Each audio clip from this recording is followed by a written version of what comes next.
A very common question of people today, they don't think vaccines even work.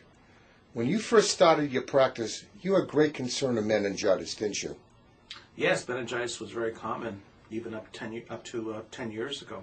Like HIV, sepsis and meningitis was around, pneumococcal meningitis. Pneumococcal meningitis, Haemophilus meningitis, that was one of the more common admissions for sick children in a pediatric hospital. And out of nowhere, we hardly see it now, do we? That's right, we barely ever see. We may see a few cases a year at our hospital. So even if you don't believe vaccines work, it disappeared, didn't it? Didn't it? Meningitis basically has disappeared to where we were seeing possibly a patient every week or two in a big hospital. Now we're seeing one or two a year. So it's basically gone away.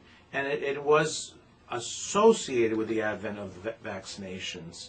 So it looks as if vaccinations are and we also could do cause. blood tests. We can see they have produced an antibody very similar to an antibody if you actually got the disease. So you can look at a blood test. That's correct. One could look at that as well. And also, if you decide to become a doctor or a nurse or work in a lab, they don't let you go and get an education or work in these places unless you have confirmatory blood tests today.